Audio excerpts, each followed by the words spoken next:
Hi, my name is Alicia. I am a freelance illustrator and I'm also an art teacher. I wanted to share with you what I learned from teaching art to kids, why I just think it's such an amazing experience and why you'll learn so much from it as a creative. This video is for you if you have never taught art to kids before but you'd really love to and you don't know where to start. And then this video is also for you if you maybe have a gig coming up where you'll be teaching kids art for the first time ever and you have no idea what to expect and you'd love to hear some tips.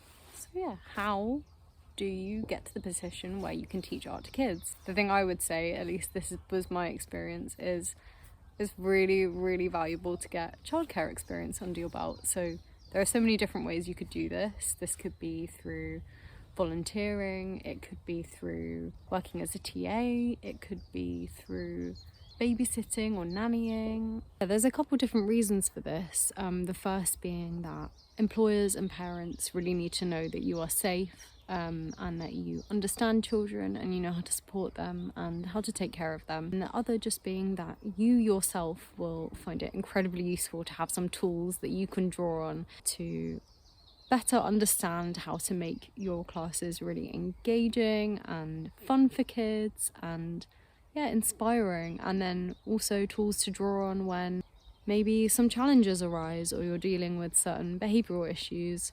So yeah, that was absolutely my experience. I, as a freelance illustrator, have supported myself with part-time work for years and I continue to, doing babysitting and nannying work for years now, and actually it's been really helpful because it led me down this path of being able to be in a position where I had the experience to teach art to kids. The other bit of experience that I had that was really useful to have was staffing with Forest School Camps.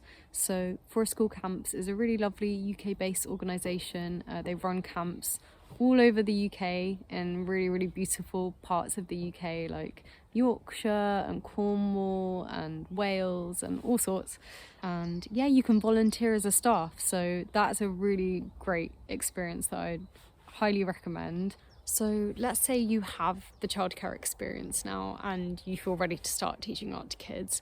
But how do you go about it? Well, again, there are lots of different options. You could set up your own business and you could run art workshops from your home or collaborate with a local venue like a community centre. I definitely recommend seeing what's happening in your local area. If there are community centres that run creative workshops, you could get in touch with them. There are lots of organisations that run like after school clubs for children, or maybe organisations that will come into schools and run creative workshops. So for me personally, obviously I'd done all this childcare experience in various forms. And then I saw a children's bookshop that was local to me at the time was looking for an art teacher, and I just thought, you know what, I've never taught before, but I'm an illustrator and I have all this childcare experience. I'm just going to go for it and apply. Okay, so what did I learn from teaching kids art? The first thing I would say, and I learned this the hard way, is kids don't love being told step by step what to do. There's a lot of things in art that I enjoy as an adult that I probably wouldn't have loved as a kid. For example, love to just doodle really fine lines, and I could just do that for hours and not get bored. But I think for a kid it's maybe not so interesting. So like I had a lesson where I was like, okay, I am going to get them to try out lots of different ways of mark making by creating patterns, and I made this like grid. It was just like lots of little squares, and I was like, hey, they can fill in each square and they can fill it in with lots of different patterns. Yeah, they didn't love it, and I think there was like one girl who got into it. The rest of the class were like, can I just draw something else? I'm bored. I felt really deflated, but it was a good lesson in just learning that like not everything that I enjoy as an adult is going to be interesting for a child. And I think like kids also really love autonomy and having a sense of like, I did this myself. And like I could see that some of the kids were like struggling with the fact that I had kind of like created this grid for them. Like, I think maybe if I'd got them to kind of do the squares themselves and, you know, feel like it was their thing from the start, then they would have found that a bit more engaging. So yeah, the lessons that really worked well were the lessons where I had a theme to the class. You know, maybe it was like making a paper puppet monster or something, or maybe it was creating a pop-up scene, but it wasn't like this prescriptive step-by-step thing. Each child could take this idea and then run with it in their own completely unique way. So an example of this is I did a lesson where we were making 3D bugs, and I had one boy in my class who wanted to make a bug bag. Like, he was making this bug, then he was like, it's a bug bag. And then he was like, oh, the bug bag needs a like a secret compartment for hiding things. And then he was like, oh, and it also needs wheels. So he like just ended up just taking it in a direction I would never have even thought of. And it was just so funny and brilliantly imaginative. I loved being in that position of being like, yeah, you go, make a bug bag. I think it's really nice to have flexibility and allow kids to go off in their wonderful own little direction, and like really support that imagination, because kids' imagination is so incredibly vibrant and there's so much happening there. And I think it's a shame if you're teaching a class that's like quite rigid and like doesn't have that flexibility. So another thing that I noticed was that the lessons that went well were the ones that I had prepared demos for. And I think this is just because some concepts, some mediums are kind of like hard to explain to kids without just being able to show them. So you might have a concept, like I said, the pop-up landscape, that is kind of maybe a bit difficult to describe to kids without just being able to show them. Like, look, this is what I made. I can't wait to see what you're gonna make with this. Part of the arrangement was that I would go and pick up some of the kids at school and take them to the after school club. And without fail, every single week, the kids would ask me, oh, what are we making this week? You know, I'd say, oh, we're making a pop-up landscape. And, you know, maybe one of the kids would say, oh, I don't want to do that. And then we'd get in the class and I'd show them the demo and they'd be like, oh, and they'd get excited. So that can really, really help just kind of, yeah, inspire kids.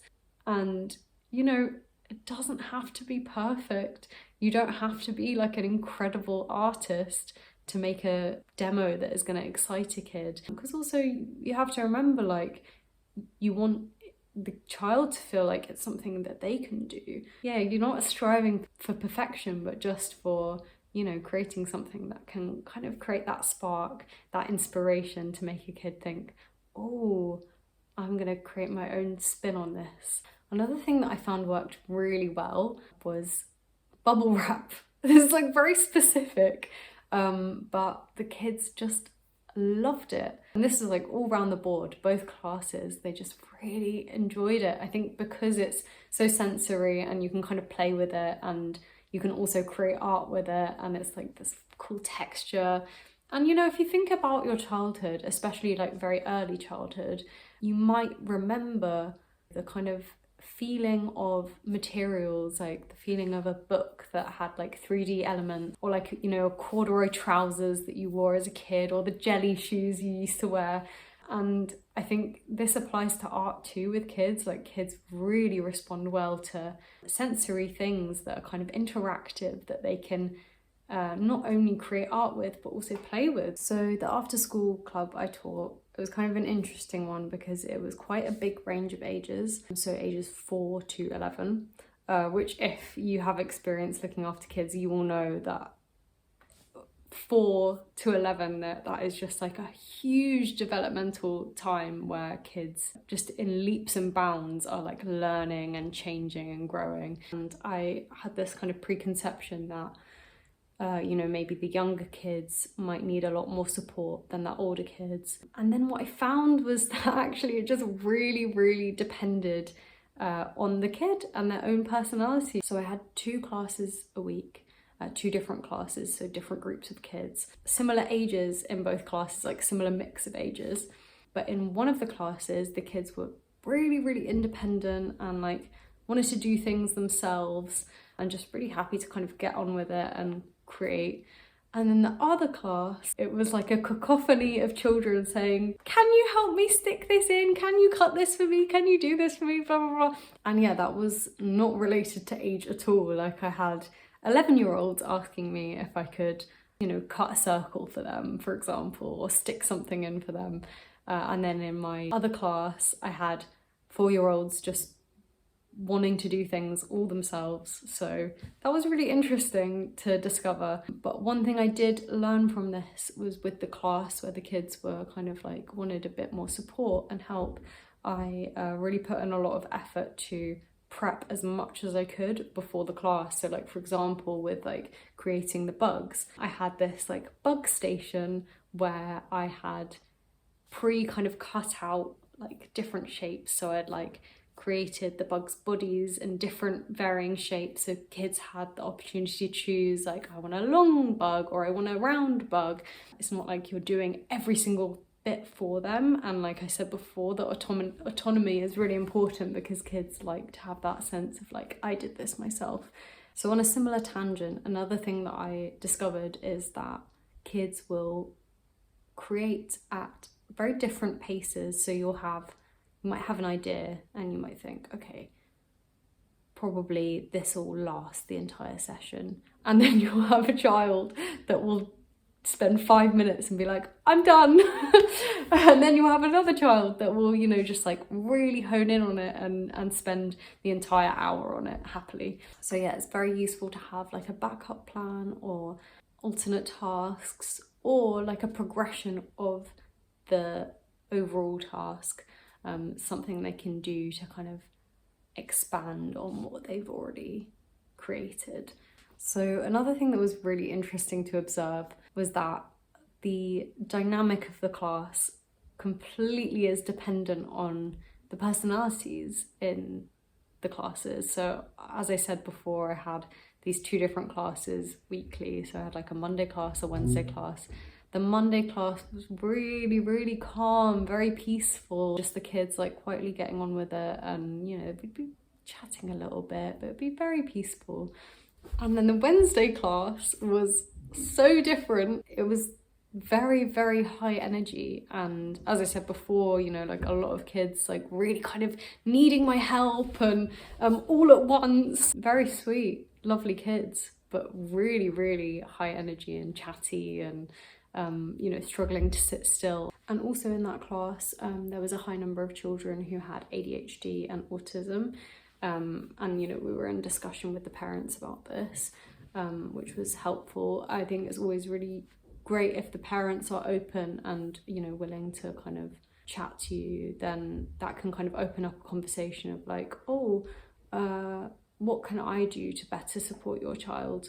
Obviously, it's not appropriate to go up to a parent and say, I think your child has X, Y, and Z. But if a parent has come to you and said, oh, you know, we've recently got this diagnosis, and, you know, I know he can maybe be a bit disruptive, but yeah, this is how you can better support him. That can be so helpful. So yeah, I found that with the Monday class, there really wasn't a lot that I needed to do except for just teach the class. But with the Wednesday class, I found that we needed to, as a class, gather round and establish some class rules. And this was done in like a really playful, nice way. I got like a really big sheet of paper, stuck it on the wall, and I was just asking the kids, what do you think are, you know, really important rules so that we can all feel safe and heard and seen and have a really nice time creating art? And the kids were brilliant. Like, they had so many great suggestions. And yeah, it was a combination of me writing things down, but also I was encouraging them to get up and take turns writing things down, just to give the kids a sense of like autonomy and pride of like, yes, together we have created these class rules to make sure that this class is like a safe and enjoyable place. Establishing the class rules with the kids was super helpful, but I was still finding that, you know, there were moments where the kids were kind of dysregulated or overstimulated. Yeah, and I felt intuitively that I didn't want it to be this super strict kind of tyrannical space, especially because they were coming straight from school, so they'd have the school day and they'd be tired and kind of overstimulated from that. And then for them to then go to an art club where you've got a really like bossy, strict teacher, it's just not fun. Not a nice space for children to learn and to be creative in. So I felt really strongly that, you know, I'm not going to be shouting at the kids. I don't want them to feel afraid of me. I want it to be like a mutually respectful space. So I had to just kind of be a bit more creative about how I can kind of regroup the attention if things were getting a bit out of hand, or, you know, kids were struggling to sit still. So I came up with a few different ideas. One of them was wall art. Before every single session, I just started sticking up sheets of paper on the walls with blue tack. And yeah, that was so helpful for the kids that really struggled to sit still while they were making art. And, you know, for these kids, like, I assumed a lot of them just didn't like art, but the truth is they loved art, they loved being creative, but they just found it hard to sit still after a day of school, which is like so understandable, they're kids. And so yeah, there'd always just be lots of paper up on the walls, just ready for them to get up and draw if they was, you know, not really enjoying the main task and they just wanted to do their own thing. And you know, I had one kid in particular who was like just so expressive, like he would just kind of like move his entire body while he did this, as he called it, scribble art. And I just thought that's so brilliant. Like, this is someone who has a really creative kind of passion inside of him.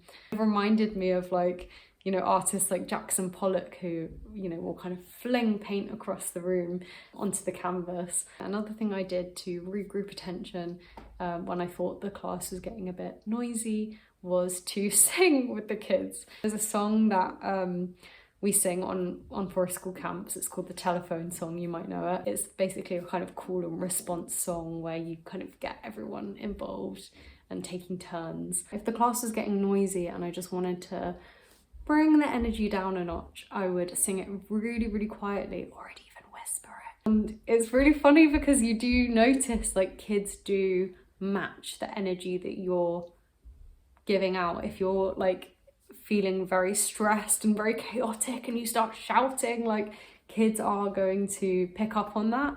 But if you just remain calm and relaxed and, like, you know, kind of really kind of bring their energy down and really quiet, but engage them in a way that they find interesting, then they also will then start to be really quiet and whisper too. Okay, so this is quite a crucial thing that I learned, and something I think I'll take with me forever, like, not just teaching kids but teaching adults as well. And this is to never write a child off. So I had, as I said, you know, in my Wednesday class, quite a lot of kids who were very high energy, struggled to sit still, weren't always getting into the task. You know, some of them I just thought, I just don't think they like art. I think they just don't enjoy it. I had one boy who would get in, and every time he would draw a stick man and a gun, and then he'd be like, I want to play on Xbox, I'm bored. And I would just think, why is he here? He obviously isn't enjoying the art. Like, maybe it's just not his thing. But then one week I was doing concertina books with them, and it was kind of like autumn themed. I brought in these autumn leaves, and I was showing them how to look at the veins in the autumn leaves and from that draw a tree. So it was kind of, yeah, it was like autumnal themed. They were like painting the leaves from life and creating autumn leaf characters and drawing these autumnal trees. And then this boy, like I said, who would always just kind of draw a stick man and guns and then get a bit bored, he discovered that he loves drawing trees, and he created this beautiful piece. It was like, I was so inspired by it. It was incredible. So stylistic and really lovely use of negative space and lovely colours. He turned to me and he said, I really enjoyed this. Can we do this next week? Like, I really love drawing trees. And I felt so happy, but also like really humbled, because previously I'd just been like, oh, he just doesn't like art, like there's no getting through to him. And yeah, all it took was just finding something that he engaged with, that he enjoyed, to ignite that spark. It's kind of like when adults say, oh, I'm not creative, I'm just not a creative person. I never believed that, because I think we all possess creativity, obviously in very unique ways, but also different, but I think we all can access that. Okay, so I'm editing the video and I realised that there's some practical tips that I think would be worth mentioning, so I'm just going to quick fire them now.